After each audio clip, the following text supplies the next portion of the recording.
अगर मैं किसी का रेप कर देता हूँ तो अल्लाह मुझे माफ़ कर देगा। अगर मैं मूर्ति पूजता हूँ तो अल्लाह मुझे माफ़ नहीं करेगा। 2012 के आसपास से मैं सनातन में हूँ, बिल्कुल। ठीक है, पर मैं छुप के, एक तरह से होता है ना कि छुप छुपा के चलना। 2016 के आसपास मैंने घर छोड़ दिया था। तो एक तरीके से आपने घर वापसी की। नहीं, घर वापसी मेरा अगर इस हिसाब से नहीं था, मेरा घर वापसी सिर्फ कृष्ण की वजह से था। कृष्ण की वजह से, कृष्ण लेकर आए हाँ, राधा कि जी। मुझे ठाकुर जी के साथ रहना है। मैं मीराबाई जी को बहुत फॉलो करता हूँ, तो मेरे फर्स्ट जो गुरु हैं वो मीराबाई जी। क्या आप एक एक्स मुस्लिम हैं? एक्स मुस्लिम तो मैं नहीं, मैं सनातन हूँ। आपको ऐसी क्या चीज़ है जो आपके पूर्व का जो धर्म रहा है मुस्लिम धर्म, उसमें आपको गलत लगती है? आपस में ये जो भाई बहन में शादी में मामा की लड़की से या मौसी की लड़की से, तो क्या है, मुझे तो मतलब मुझे ये सब चीज़ें पसंद नहीं बिल्कुल। हलाला, इसके बारे में जानना चाहता हूँ, ये क्या है और क्या ये सही है आपके अकॉर्डिंग? हलाला क्या होता है कि अपनी वाइफ के पास गया और मुझे गुस्सा आया किसी बात में, मैंने उसको तलाक बोल दिया, तो इस्लाम के अकॉर्डिंग तलाक हो गया। नहीं, अब उसको लगे यार मैंने गुस्से में बोल दिया ये तो, और मुझे उससे दोबारा शादी करनी है, तो उसके लिए क्या होगा पहले या तो मेरे छोटे भाई से शादी करेगी वो, या तो मेरे जो आस पड़ोस के भाई रिश्तेदार वो शादी करेगा, फिर उसको वो 3 तलाक देगा, फिर उसके बाद से दोबारा अगर मैं चाहूँगा तो उससे शादी करूँगा। एक चीज़ मैंने देखा था कि कुछ जो इन्फ्लुएंसर हैं वो जाके बिहारी जी की चौखट पे इत्र सेवा कर रहे हैं, बिहारी जी के जो गर्भगृह है उसमें इत्र सेवा कर रहे हैं। ये मेरा कई जगह से विरोध भी होगा अगर ये बात मैं बोलता हूँ। हम इस लायक हैं क्या? उसकी तुम वो नहीं देख रहे कि वो क्या करके आ रहा है, क्या नहीं करके आ रहा है, तुम डायरेक्टली बिहारी जी के गर्भगृह में ले जा रहे हो, डायरेक्टली उनकी चौखट पे। इतनी ऐसा नहीं होना चाहिए। जो आपदाएं आ रही है ना अभी के टाइम पे, ये सब इन सब चीज़ों की वजह से है। जो मदरसे होते हैं, क्या इनमें एक मुस्लिम फैमिली को अपने बच्चों को पढ़वाना चाहिए? जो कि पैदा तो शायद मुसलमान हुए थे, मुस्लिम हुए थे, लेकिन अब वो हिंदू धर्म में है। अग्नि के ऊपर चलते हुए मुस्लिम धर्म को छोड़कर हिंदुओं ने उन्हें किस प्रकार अपनाया है? क्यों हिंदू धर्म उनको पसंद आया? कैसे उन्होंने मीराबाई को अपना गुरु माना और भगवान कृष्ण के लिए वो आगे बढ़े? किस प्रकार की कठिनाइयां उन्होंने फेस की है? आतंकवाद को लेकर लोग कहते हैं ना कि आतंकवाद का कोई धर्म नहीं होता। इसके ऊपर कई प्रश्न हमने पूछे। मुसलमान यानी मुस्लिम धर्म में ऐसी क्या चीजें थी जो उनको गड़बड़ लगती थी, उसके बारे में हमने कई बातें की है। मुस्लिम धर्म में ऐसी क्या चीजें थी जो उनको गड़बड़ लगती हैं, इसके बारे में हमने कई बातें की है। बहुत से ऐसे इंटरेस्टिंग बातें हमने की है, भगवान कृष्ण के दर्शन से लेकर भगवान कृष्ण की प्राप्ति कैसे की जाए, वो क्या फॉलो करते हैं, भगवान कृष्ण की क्या लीलाएं उनके साथ हुई है, ऐसी कई चीजें हमने डिस्कस की है। वो कीर्तन भी करते हैं, और चलिए उनसे हम बात करते हैं। राधे राधे शिवू भाई, कैसे हैं आप? जय श्री राधे, जय श्री कृष्णा। परफेक्ट। तो आप सबसे पहले तो सब लोग जानते हैं कि आप पूर्व में मुस्लिम रहे हैं और आपने मुस्लिम धर्म को फॉलो किया है। अब आप सनातनी हैं, राधा जी की पूजा करते हैं, भगवान कृष्ण को मानते हैं। क्यों आपके मन में ये परिवर्तन आया कि आपने राधा कृष्ण को चुना?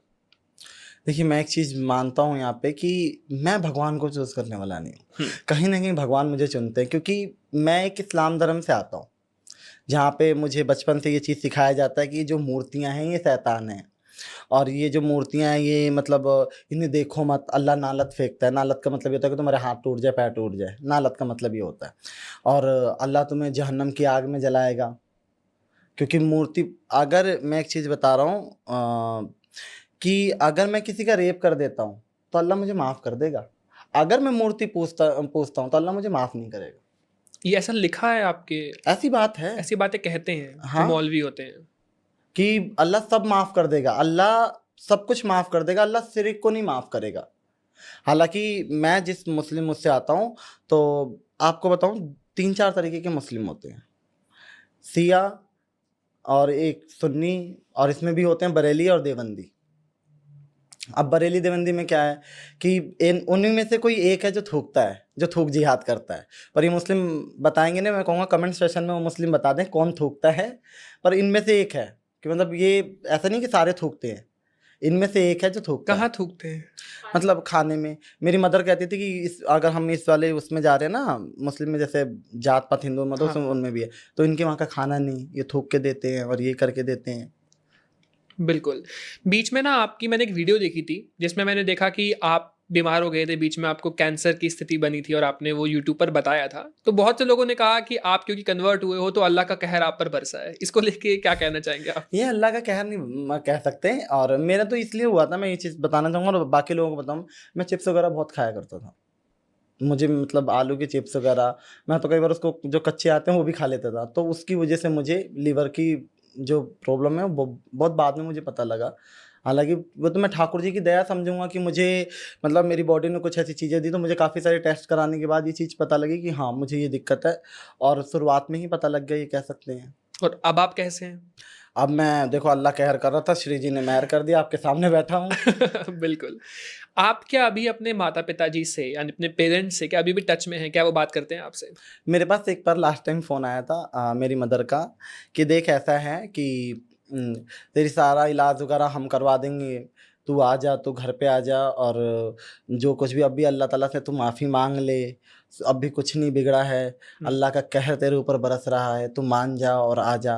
तो मैंने कहा कि कोई बात नहीं, बरसने दो अल्लाह की कहर, अगर मुझे पर मैं अगर तुम कहते हो प्लस क्योंकि मेरे पास उस टाइम पे ऐसा था कि मैंने जितने भी अपनी लाइफ में पैसे कमाए संकीर्तन से या जो भी कुछ आया मेरे पास, वो सब मैं साधु संतों की सेवा में लगा देता हूँ वृंदावन में या गौ माता की सेवा में लगाता हूँ। मैंने कभी जोड़ा नहीं, जोड़ना किसके लिए? तो मेरे पास उस टाइम पे कुछ भी नहीं था कि मतलब इलाज के लिए भी मेरे पास पैसे नहीं थे, टेस्ट के लिए भी मेरे पास पैसे वगैरह कुछ भी नहीं था क्योंकि मैंने कभी जोड़ा नहीं, मुझे लगा नहीं कभी ऐसे ही चीज़ों को फेस करना पड़ेगा। पर श्री जी साथ खड़ी हैं ना, तो किसी भी चीज़ की मुझे दिक्कत नहीं हुई और धीरे-धीरे सब कुछ अब भी है तो पर दवाइयाँ चल रही हैं और मैं काफ़ी बेटर फ़ील कर रहा हूँ। कम से कम 7 से 8 लाख रुपए लगे होंगे इस पूरे बिल्कुल। प्रोसीजर में और कहाँ से आया है, किसने दिया है, क्या हुआ मुझे नहीं पता, श्री सब जी श्री ने। जी ने करा है। बिल्कुल। तो आपके मन में ऐसा क्यों आया कि मतलब आपको सनातन में जुड़ना पड़ा? और मुझे एक बात आप और बताइएगा कि क्या प्रोसेस किया गया था आपके साथ कि अब आपको हम कह सकते हैं कि ऑफ़िशियली सनातनी हो आप? मैं 2000 जैसे सब लोग जानते हैं कि एक पन्नी के माध्यम से मेरी कहानी स्टार्ट होती है। तो 2012 के आस-पास से मैं सनातन में हूँ, हुँ, बिल्कुल। ठीक है? पर मैं छुप के एक तरह से होता है ना कि छुप-छुपा के चलना, 2016 के आस-पास मैंने घर छोड़ दिया था। हुँ, घर छोड़ने के बाद मैं अलग रेंट पे घर लेके रहता था वहाँ पे। मेरी बहुत कमीज़ थी उस टाइम पे और मैं खुद नौकरी करता था और उस चीज़ को चलाता था। काफ़ी टाइम से मतलब घर में पूजा-पाठ चलता था, मंदिर जाना, छुप-छुपा के ये सब चीज़ें चलता था और फिर मुझे 2000 जब 22 या 21 में मैंने हरिद्वार पे मैंने सुना कि शुद्धिकरण करवाना होता है, कि अगर सनातन में आने के लिए क्योंकि मुझे जगन्नाथ मंदिर जाना था। हुँ, मेरे मन में ये इच्छा है कि जैसे मुस्लिम एक काबा जाए बिना हुँ, उसका इस्लाम पूरा नहीं होता, उसी तरह भई कि एक हिंदू का जगन्नाथ नहीं गया तो बिल्कुल। उसका हिंदू धर्म में आना हुँ, व्यर्थ है। तो मुझे लगा कि जगन्नाथ उनके दर्शन करना चाहिए। हुँ, मैं लोगों से सुनता था कि वहाँ पे ठाकुर जी का दिल है, वो धड़कता है। मतलब बहुत ऐसी चीज़ें तो मन में ये उमंग हुई कि मेरे कि मुझे भी करना चाहिए। तो मैंने पूछा तो उन्होंने कहा कि वहाँ पे फिर मैंने कुछ वीडियोज़ वगैरह देखी तो उसमें इंदिरा गांधी जी को भी मना कर दिया गया था कि वो और उसमें सिर्फ़ सनातनी जा सकते। तो मैंने पूछा तो फिर संतों ने बताया कि उसके लिए तुम्हें शुद्धिकरण कराना चाहिए। क्योंकि शुद्धिकरण इसलिए कराना चाहिए क्योंकि हमारे सनातन में कन्वर्टेशन नहीं। कोई आपके सनातन के अंदर कोई मंत्र आपको नहीं मिलेगा कि आपको वो मतलब मुसलमान से हिंदू बना देगा या किसी भी धर्म से आपको हिंदू बना देगा क्योंकि सनातन में है ही नहीं। तो उसके लिए शुद्धिकरण सिर्फ़ इसलिए था कि पहले हम जो मांस और ये सारी चीज़ें खाए वगैरह हैं, उनके लिए एक शुद्धिकरण था, बाकी ऐसा कुछ भी नहीं था। क्योंकि आप पहले थे तो हिंदू ही ना? अगर आपके पूर्वज देखेंगे तो शायद आप भी इस बात को मानोगे कि वो हिंदू ही रहे होंगे। हाँ, ये तो हकीकत है कि जो पूर्वज हमारे थे सब हिंदू ही थे। तो एक तरीके से आपने घर वापसी की है। नहीं, घर वापसी मेरा अगर इस हिसाब से नहीं था, मेरा घर वापसी सिर्फ़ कृष्ण की वजह से था। कृष्ण की वजह से, कृष्ण लेकर आए हैं, हाँ, राधा कि जी। मुझे ठाकुर जी के साथ रहना है। मैं मीराबाई जी को बहुत फ़ॉलो करता हूँ, बस मेरे फर्स्ट जो गुरु हैं, वो मीराबाई जी हैं। मैं उनको मानता हूँ और आज भी मैं मीराबाई मंदिर में मैं घंटों-घंटों वृंदावन में गुज़ार के आता हूँ, वहाँ भजन गा के आता हूँ। क्योंकि मुझे वहाँ पे जितनी वाइब्स वहाँ से मिलते हैं, वो मुझे कहीं दुनिया में कहीं भी नहीं मिलती। जब भी मैं परेशान होता हूँ या जब भी मुझे लगता है कि मेरा दिमाग काम नहीं कर रहा, तो मैं मीराबाई मंदिर में भक्त कुछ होंगे, वो देखते भी होंगे मुझे बैठते हुए वहाँ पे। बिल्कुल, तो क्या आप एक एक्स मुस्लिम हैं? ये एक्स मुस्लिम क्या होता है? मुझे आज तक ये समझ नहीं आई। एक्स मुस्लिम तो मैं नहीं हूँ, मैं सनातनी हूँ। और एक्स मुस्लिम होते कौन लोग हैं? कौन लोग कहते हैं अपने आप को एक्स मुस्लिम? एक्स और मुस्लिम का आप में मतलब और उनमें फ़र्क क्या है? मेरे और उनमें ज़मीन आसमान का फ़र्क है। मैं सनातन धर्म में आया हूँ, तो मैं कृष्ण की वजह से आया हूँ हुँ, और मुझे सनातन अच्छा लगा। यहाँ हुँ, पे जो काफ़ी सारी चीज़ें हैं, यहाँ पे दया है, भाव है, यहाँ पे जीवों के प्रति प्रेम है और जितनी चीज़ें हैं, उन सबकी पूजा-पाठ यहाँ पे करी जाती है। कोई ऐसा त्योहार नहीं है जिसमें किसी जानवर को काटो, मारो। बहुत एक शांत धर्म है, तो मैं इस वजह से भी आया। और मैं कृष्ण की वजह से, सबसे पहले तो मैं कृष्ण की वजह से आया। और जो एक्स मुस्लिम वाले हैं उनका ये है कि भाई वो भी अपनी जगह अच्छे हैं, मैं किसी की बुराई नहीं कर रहा हूँ, पर मेरे पे अगर कह रहे हो ना कि आप एक्स मुस्लिम हो, तो मैं एक्स मुस्लिम नहीं हूँ।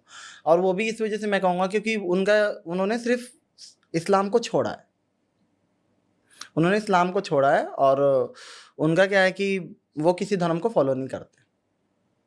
लेकिन आपने इस्लाम को छोड़ के सनातन को अपनाया है। हाँ, मैंने सनातन ही अपनाया। अगर मुझे कृष्ण नहीं मिलते तो शायद मैं इस्लाम नहीं होता। बिल्कुल। क्या आपको सनातनियों ने प्यार किया है, अपनाया है उन्होंने आपको? देखिए, मैं एक चीज़ मानता हूँ कि अगर मैं शुरुआत में आया था तो मैं सिर्फ कृष्ण की बदौलत आया था कि ठाकुर जी ने मुझे अपनाया है। बिल्कुल। अभी कई सनातनी मेरे बहुत विरोध करते हैं, पता नहीं मेरे बारे में क्या क्या बोलते हैं। मेरे कई कीर्तन भी मेरे कैंसिल हो जाते हैं इस कारण की वजह से कि कोई वृंदावन में एक बार मेरे खिलाफ वीडियो भी बनाई गई थी। और पता नहीं क्या क्या मेरे साथ तो बहुत कुछ चलता रहता है। मैं काफ़ी चीज़ें तो मैं बता भी नहीं सकता। आपको ऐसी क्या चीज़ है जो आपके पूर्व का जो धर्म रहा है, मुस्लिम धर्म में, उसमें आपको गलत लगती है? जैसे आपने एक तो कहा कुछ त्योहारों में किसी जानवर को काटना एक तो गलत लगा आपको, और क्या चीज़ें आपको गलत लगी? मुझे जैसे कि आ, आपस में ये जो भाई बहन में शादी हैं, मामा की लड़की से या मौसी की लड़की से, ये सब क्या है? मुझे तो मतलब मुझे ये सब चीज़ें पसंद नहीं बिल्कुल। और ये 3 तलाक? ये 3 तलाक भैया ऐसा है उनके लिए तो औरतें खेती हैं, 3 तलाक कौन सी बड़ी बात है। मतलब ऐसे रिस्पेक्ट नहीं है। जैसे इंडिया, हमारे यहाँ पर हिंदू धर्म में तो एक वुमेन को एक शक्ति के रूप से देखा जाता है ना? हालांकि लोग दोनों ही जगह कई बार गलती करते हैं, है ना? लेकिन हमारे में जैसे देवी की तरह देखते हैं एक लेडी को, है ना? और उनकी पूजा भी होती है हमारे धर्म में। क्या अल्लाह जो है उनका कोई जेंडर है? क्या उन्हें मेल कह सकते हैं, सिर्फ फीमेल नहीं हो सकती? भाई मैं सिर्फ नाम सुना है, मैंने अभी देखा नहीं है। जिस दिन वो मेरे सामने आएंगे, मैंने कृष्ण को देखा है, अगर कल को इसकी बात आई तो मैं बता सकता हूँ। कृष्ण और राधा को?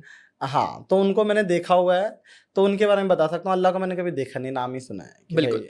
हम कोशिश करेंगे हम सनातन के बारे में आपसे ज़्यादा चर्चा करें, लेकिन एक ना, मतलब मेरी बहुत कम मुस्लिम लोगों से इंटरेक्शन होती है और बहुत लोगों को ये वर्ड का मतलब भी नहीं पता। एक वर्ड है हलाला, इसके बारे में जानना चाहता हूँ, ये क्या है और क्या ये सही है आपके अकॉर्डिंग? हलाला का मतलब 3 तलाक से ही जुड़ा हुआ है। हलाला क्या होता है कि मान लिया कि मैं नशे में हूँ, मैं नशे में भी हूँ, और मैंने अपनी वाइफ के पास गया और मुझे गुस्सा आया किसी बात में, मैंने उसको तलाक बोल दिया, तो इस्लाम के अकॉर्डिंग तलाक हो गया मेरा। वो औरत मेरे साथ नहीं रह सकती है, ना मैं उसके साथ रह सकता हूँ। और उसके बाद से मुझे लगा कि यार मैंने अपनी गलतियों का तो मैंने तो गलती कर दी, या मैं गुस्से में भी आके किसी ने 3 बार तलाक बोल दिया, तो उस औरत का तलाक हो गया। अब उसको लगे यार मैंने गुस्से में बोल दिया ये तो, और मुझे उससे दोबारा शादी करनी है। तो उसके लिए क्या होगा पहले या तो मेरे छोटे भाई से शादी करेगी वो, या तो मेरे जो आस पड़ोस के भाई रिश्तेदार वो शादी करेगा, फिर उसको वो 3 तलाक देगा। फिर उसके बाद से दोबारा अगर मैं चाहूँगा तो उससे शादी कर सकता हूँ। अच्छा, शादी करेगा उसके हाँ, साथ, उसके बाद शादी वो होगी, व्यक्ति उसके डायरेक्टली साथ नहीं हो सकती? डायरेक्टली नहीं हो सकती उसके साथ। क्या ये और लीगल है? इस्लाम के अकॉर्डिंग तो है। गवर्नमेंट के अकॉर्डिंग नहीं, क्योंकि गवर्नमेंट ने अब 3 हुआ है तलाक दी। ये तो मेरे ख्याल अब हुआ है, पहले से शुरू से चलता आ रहा था। लेकिन अंदर अंदर 3 तलाक क्या फिर लोग मान रहे हैं आपस में? हाँ, इस्लाम तो फॉलो करेगा भाई, आप गवर्नमेंट से उन्हें कोई मतलब नहीं है। अब हिंदू बोलेगा मैं संविधान के हिसाब से चलता हूँ, एक मुसलमान से आप बुलवा दो कि मैं संविधान के हिसाब से चलता हूँ, वो बोलेगा मैं कुरान के हिसाब से चलता हूँ। यहाँ के जो मुस्लिमों ने कोई फ़र्क नहीं पड़ता, कानून वगैरह से कुछ नहीं इतना फ़र्क पड़ता इनके। ये जो अंदर चल रहा है वही चल रहा है। अब भी मोदी जी ने कर दिया है कि भाई 3 तलाक के लिए वो केस उसका होगा, अगर कोई छोड़ता है तो उसके लिए कार्रवाई होगी। पर ये अंदर चलेगा, अगर किसी ने बोल दिया तो उसके हिसाब से वो औरत उसके साथ रह ही नहीं सकती। बिल्कुल। और एक चीज़ और भी आता है इसके अंदर कि अगर कोई हिंदू लड़की है वो मुस्लिम लड़के से शादी कर लेती है, ठीक है, और वो कहती है कि मैं अपने धर्म, आजकल चल रहा है मैं देख रहा हूँ बहुत ज़्यादा, कि वो तुम अपने धर्म को फॉलो करो मैं अपने धर्म को फॉलो करूँ। तो इस्लाम यहाँ कुछ कहता है, इस्लाम क्या कहता है कि अगर तुम दोनों हो और तुम दोनों अपने अपने धर्म को फॉलो करते हो, जो तुम्हारे बीच बच्चे होंगे वो हराम होंगे। हराम मीन्स जो शादी से पहले होते हैं वो माने जाएंगे। वो लड़की है तो पूरा इस्लाम में आए, इस्लाम में आने के बाद ही वो पूरा उसकी शादी जायज़ मानी जाएगी। कुरान में कुछ ऐसी बातें लिखी हैं जो आपको लगता है कि गलत है, ये तो नहीं होनी चाहिए, आज के हिसाब से देखा जाए तो बिल्कुल गलत चीज़ लिखी है उस कुरान में? देखो, गलत सही मैं तो नहीं कहूँगा, कि गलत लिखी है सही लिखी है। सबसे बड़ी काफिर वर्ड मुझे सही नहीं लगा कि यार हिंदुओं को काफिर क्यों बताया जा रहा है। काफिर कौन होते हैं? जो हिंदू है काफिर है, जो इस्लाम को नहीं मानने वाला है वो काफिर है। इस्लाम को कोई अगर धर्म मतलब कोई व्यक्ति नहीं फॉलो कर रहा तो वो सारे काफिर हैं। हाँ, इनके साथ क्या किया जाए, क्या लिखा है? इनको मारो पीटो, इनसे जजिया लो, इन्हें कन्वर्ट करो। कन्वर्ट करो, फिर आपको पॉइंट्स मिलेंगे और आप अल्लाह के पास जा पाओगे। हाँ, वो 72 वर्जन हूरे मिलेंगे आपको। 72 हूरे मिलेंगी, इसमें क्या होता है हूरे? हाँ, हूरे आप मौलवियों की वो निकाल के देखो, जो थूक देंगी, ओवैसी साहब कह रहे हैं जो थूक देंगी समुंदर खारा, समुंदर मीठा हो जाएगा। अच्छा, ठीक है। और औरतों के लिए कुछ नहीं है। औरतों के लिए अगर वो उसका जो पति है वो जो शराब पी के उसे मारता है तो जन्नत में वो, अगर वो अच्छा कर्म करते तो उसे वही मिलेगा। बहुत से लोग ये भी कहते हैं कि अगर आप एक मुस्लिम हो और अगर आप एक हिंदू लेडी को शादी करते हो और कन्वर्ट करते हो तो उन्हें पैसे भी मिलते हैं क्या? हाँ, झिंगुर बाबा का भी न्यूज़ आया था, मैंने देखा था, मुझे किसी ने भेजा था। 100 करोड़ की संपत्ति उन्होंने कन्वर्ट करवा करवा के वो कर दिया। पहले हमारे वहाँ पे कई जगह से पैसे मिलते थे इन सब चीज़ों के लिए, और कई लोग इन संगठनों में काम भी करते हैं। आपने देखा होगा, बहुत ऐसी न्यूज़ हैं। बहुत से ऐसे न्यूज़ आ रही है कि सारी चीज़ें हाँ, चलती हैं। इस्लाम में कन्वर्टेशन तो है कि कन्वर्ट करो भाई लोगों को। अब जैसे कि 2 दोस्त हैं, 2 हिंदू दोस्त हैं, वो आपस में बात कर रहे हैं, पर इस्लाम का एक दोस्त आता है ना, वो ये ज़रूर बात करेगा तुम्हारे में ऐसा, हमारे में वैसा। तो वो बिल्कुल। जहाँ तक ये आ ही जाती है। आपने भी कई जगह फेस करा होगा इस चीज़ को। आपको भी बहुत से लोग कह रहे हैं कि आपको बहुत पैसा मिल रहा है सनातन में जुड़कर, इसलिए पैसों के चक्कर में आप कन्वर्ट हुए हो। मैं तो कह रहा हूँ कि भैया अगर ऐसी बात है तो जो कोई फांसी खा रहा है, कोई ये कर रहा है, वो भी भगवा चोला ओढ़ के आ जाए, वो भी कमा लेगा। उससे ज़रूरत क्या पड़ेगी यार फांसी खाने की। बिल्कुल। मेरे पास पैसों की जहाँ तक की बात है तो मैं इतना पुअर भी घर से नहीं था कि जिससे मुझे बहुत ज़्यादा प्रॉब्लम थी। मैं अपना घर छोड़ता हूँ, अपनी पूरी मेरी स्कूल लाइफ पूरा ख़त्म हो जाता है सब कुछ, और आज भी मैं, मेरे जो घर है वहाँ से मैं बेदखल हूँ। वहाँ से मैं बेदखल हूँ, वहाँ से कुछ नहीं मिलने वाला। और मैं, अगर मुझे ये पैसों की लालच थी तो मुझे क्या ज़रूरत थी 3,500 की नौकरी करूँ, मैं दर दर की ठोकर खाऊँ। और मैंने आज तक कभी किसी के उतारे हुए कपड़े नहीं पहने, मुझे यहाँ सनातन में आने के बाद पहनने पड़े हैं। जो बुद्ध बाजार में कपड़े मिलते हैं वो मुझे पहन के खरीद के पहनना पड़ता था, जो लोग बेच देते, क्योंकि मेरे पास पैसे नहीं रहते थे और मुझे कृष्ण को मानना था। मुझे एक अलग कमरा चाहिए था जिसमें मैं अपने कृष्ण के साथ रह सकूं। और लोग ये कहते हैं कि बहुत पैसा कमा रखे, कहाँ है पैसे भाई? अगर एक पैसा भी होता तो मैं वृंदावन में कहीं प्लॉट खरीदता, दर दर के ठोकर खाता। अभी खुद मेरे घर खाली करवाया गया मुझे कि कैंसर पेशेंट है, बाद बाद में इसकी तबीयत खराब होती है, और कल होके ये मरा गया तो कौन पूछेगा। मैं तो बहुत ऐसी चीज़ें फेस करता हूँ। हम अपना दर्द किसी को दिखाते नहीं हैं। हमारी तो ज़िंदगी ऐसी है, धोबी का कुत्ता, ना घर का ना घाट का।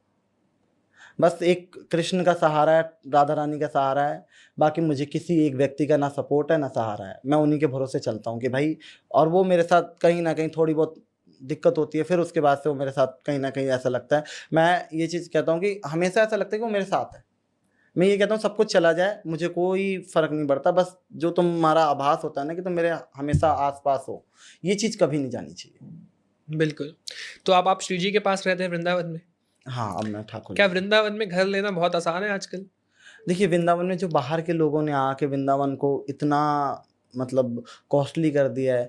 एक 2 BHK अगर आप लेने जाओ तो आपको 35,000 25,000, इससे नीचे नहीं है। अब जो साधक लोग हैं वो कहाँ जाएंगे? जो कुछ विदेशी लोग आके वहाँ पे खरीद के ज़मीनों के रेट महंगे करते हैं, जो साधक लोग हैं वो कहाँ जाएंगे? और मैं कह रहा हूँ गवर्नमेंट को भी ये चीज़ सोचना चाहिए। जैसे हमारे पाकिस्तान में नहीं है पर यहाँ पे है, इस सबसे बड़ा जमात हाउस है यहाँ पे उत्तर प्रदेश के अंदर। कोई संत हाउस है क्या?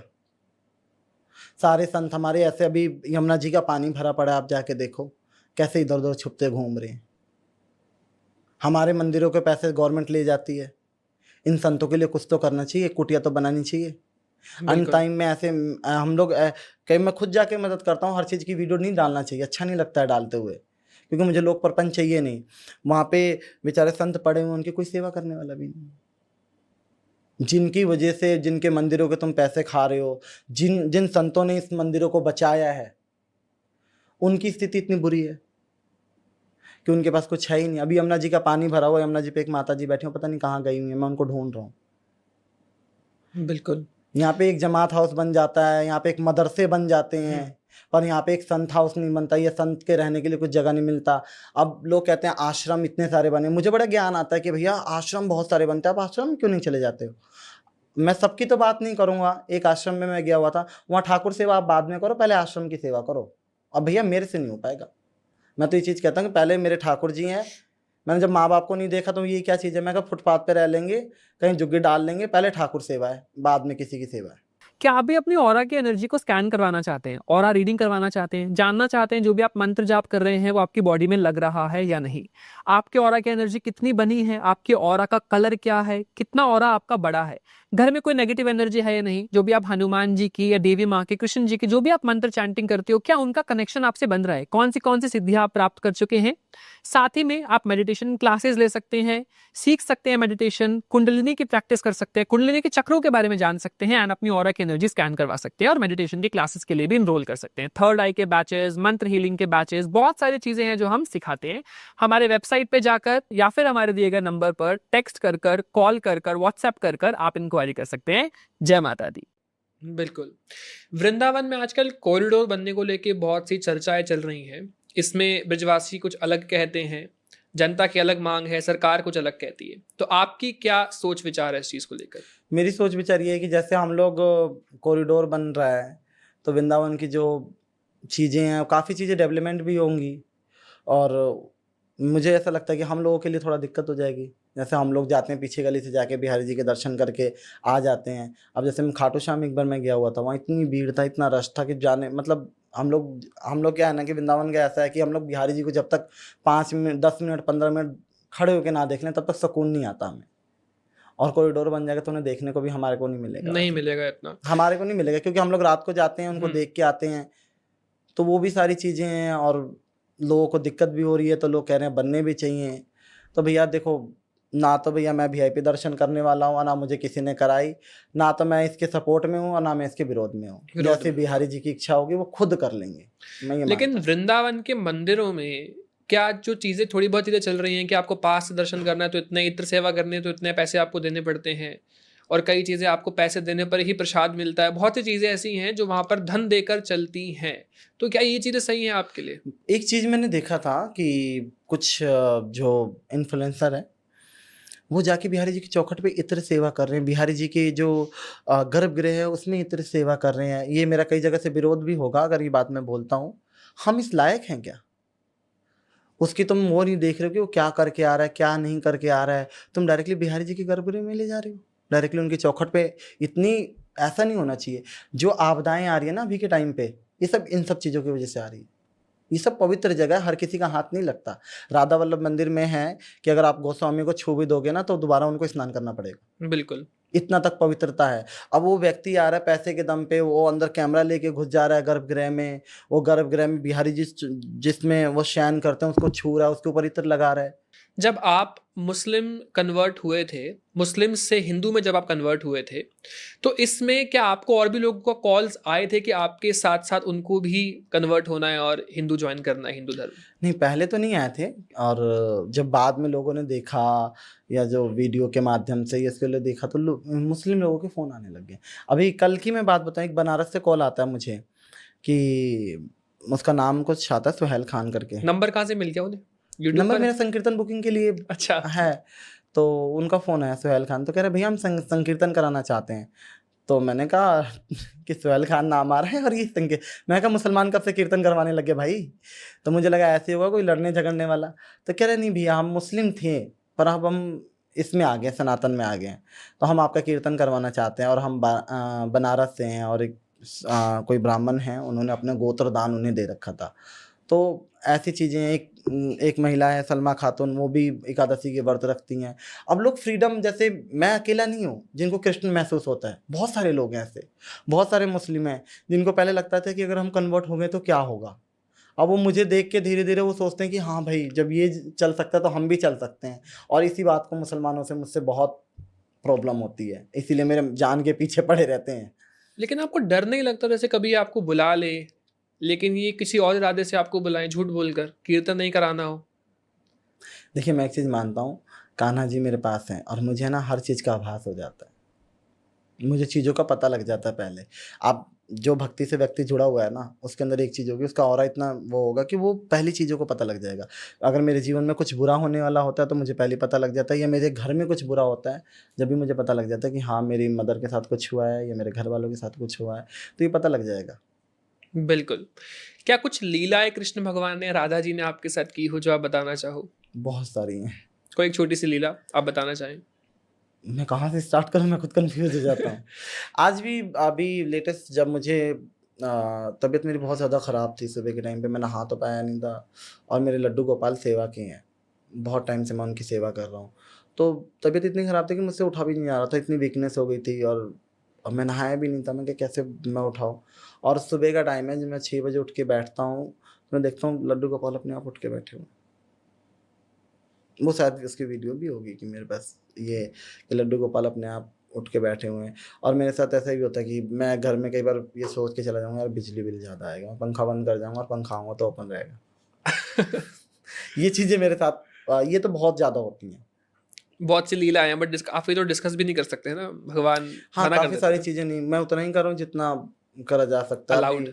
अभी एक सिस्टर मेरी थी जिनकी मैं दिल्ली आया हुआ था उनकी कुआँ पूजन के लिए, तो वो काफ़ी टाइम से मेरे साथ जॉइन थी। तो उनका क्या था कि उनके जो बच्चे, मतलब उनके बच्चे रह नहीं पा रहे थे काफ़ी टाइम से, तो मेरे को बोली वो कि मैं कहा "अब कुछ नहीं है, ये मैं एक लड्डू गोपाल लेकर आया वृंदावन से और मैं उनको सेवा के लिए दिया, और आज उनके मतलब लड़का हुआ है और ठाकुर जी की कृपा हो गई।"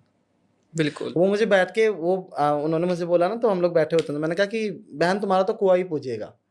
तो कह रही देखते हैं क्या होगा, क्योंकि उनकी नानी की पहली लड़की हुई है, उनकी मदर की पहली लड़की हुई है, और उनकी दोनों मौसियों की भी पहली लड़की हुई है, और उनकी माँ की भी पहली लड़की हुई है, और उनकी जो बहन थी उनकी भी पहली लड़की हुई है। मैं कहा तेरा तो कुआँ ही पूजेगा। कह रहे देख लूँगी।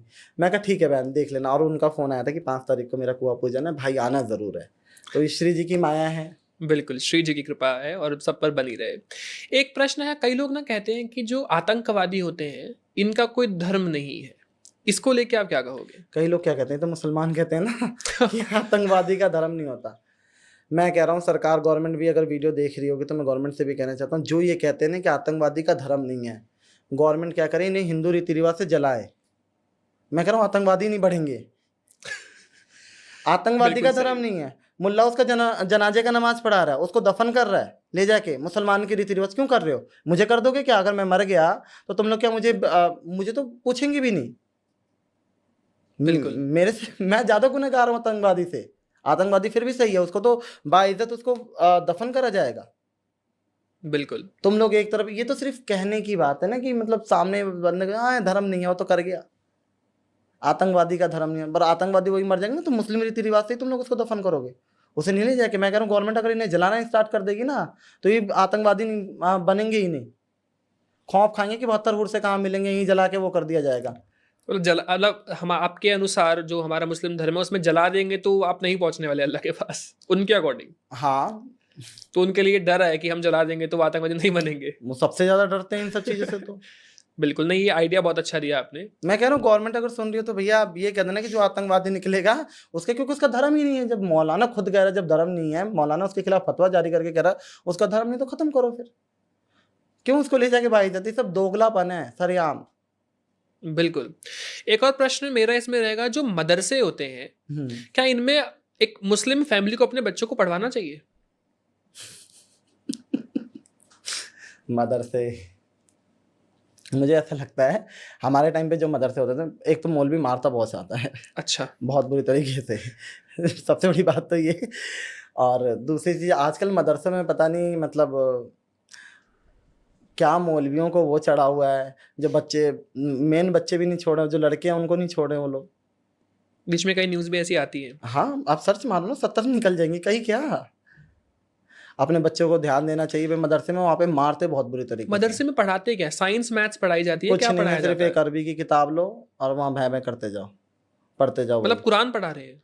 नहीं, वो पहले कुरान नहीं होता, पहले वो एक पारा भी होता है उसमें, और एक कायदा भी होता है, फिर उसके बाद से कुरान का तो सबसे लास्ट का एक प्रोसीजर होता है। बिल्कुल। अब कई मुस्लिम लोगों से जब मैं बात करता हूँ ना, तो मैं जब उनसे पूछता हूँ आप जाप क्या करते हो, जैसे हमारे तो हरे कृष्णा महामंत्र है, राधा जी का नाम हम जपते हैं, तो वो कई बार कहते हैं मैं अल्लाह अकबर का जाप करता हूँ। लेकिन आतंकवादी भी जब ये आतंकवाद करने के बाद, बॉम्ब फोड़ने के बाद अल्लाह अकबर चिल्लाते हैं, और एक हिंदू या हम लोग जो हैं वो डर जाते हैं कई बार ये शब्द सुनकर। तो ये शब्द का मतलब क्या है, इसे डर क्यों लगता है हम लोगों को? पहली बात तो डरना नहीं चाहिए, अगर कोई हिंदू है तो उसे डरना नहीं चाहिए। और ये शब्द का मतलब ये है कि अल्लाह के सिवा कोई नहीं है।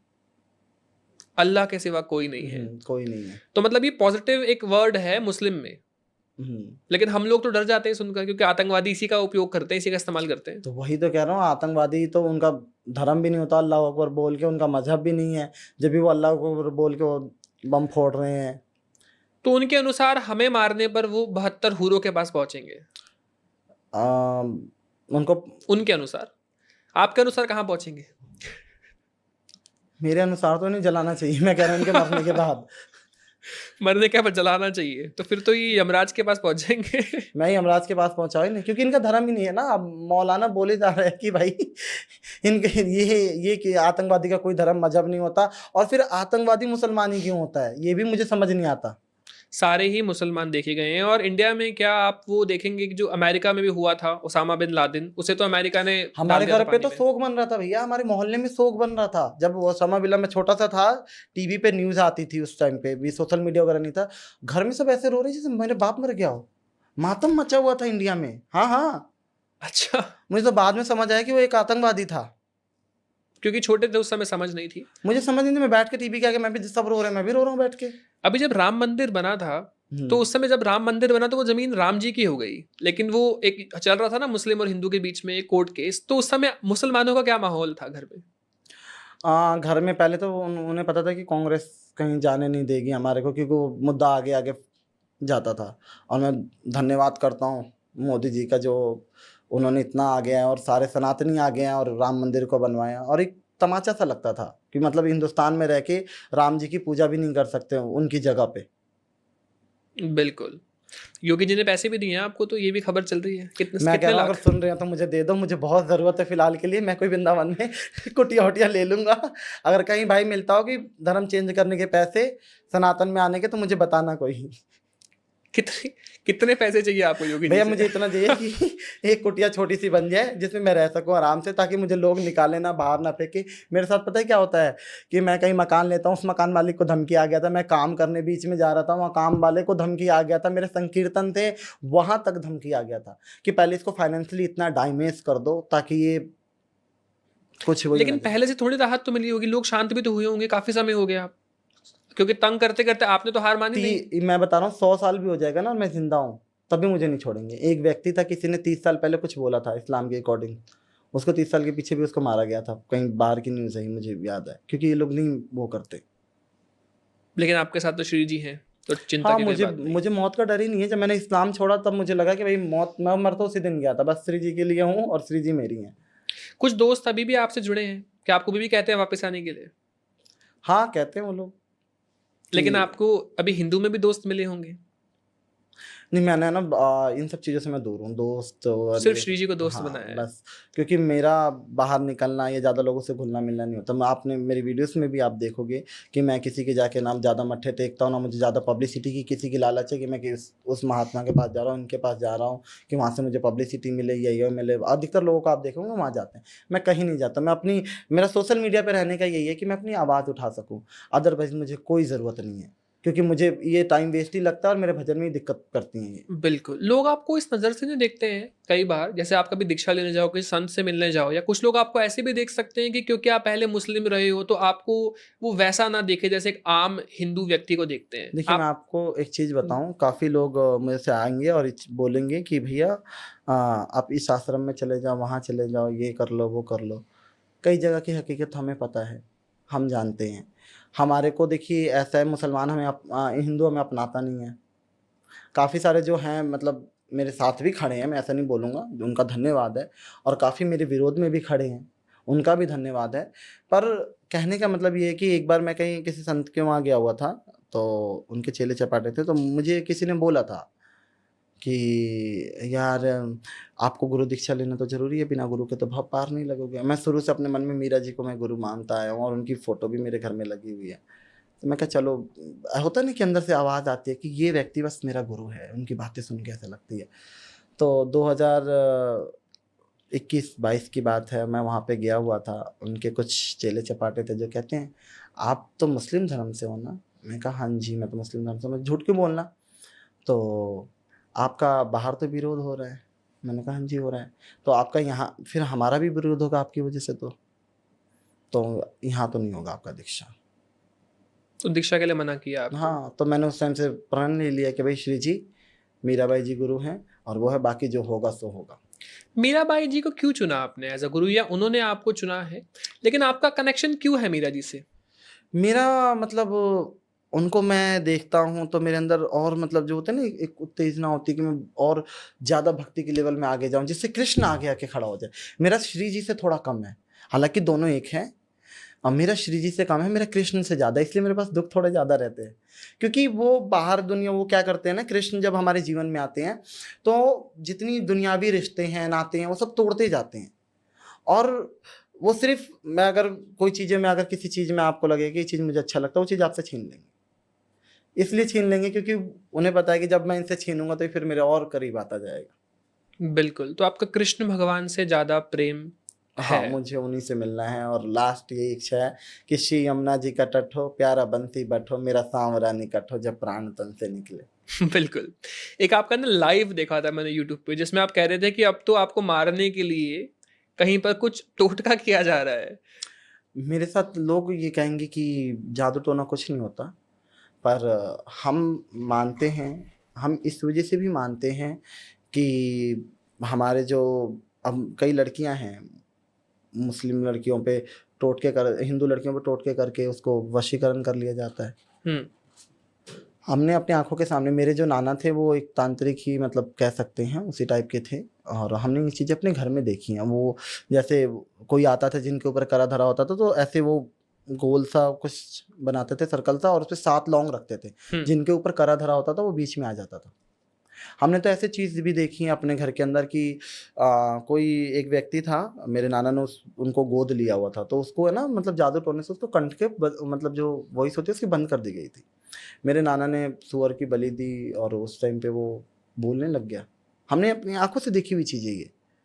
तो ये चीज़ें भी होती हैं और आप पर भी प्रयोग करते हैं लोग? हाँ, मेरे पे हुआ। मेरे से होने के बाद बहुत ज़्यादा मेरी हालत ख़राब होने लगी। दवाइयाँ असर ही नहीं करती थी मेरे ऊपर। तो आपको फील हुआ कुछ गड़बड़ है? फील हुआ। फिर कोई था व्यक्ति जिन्होंने इस चीज़ को समझा, क्योंकि व्यक्ति वो क्या था, वो ठाकुर जी थे, उस रूप में आके उन्होंने इस चीज़ को वो करा। और फिर उसके बाद से मुझे कुछ चीज़ दी। उसके बाद से तबीयत ख़राब रहती है पर दवाइयाँ असर करती हैं मेरे साथ।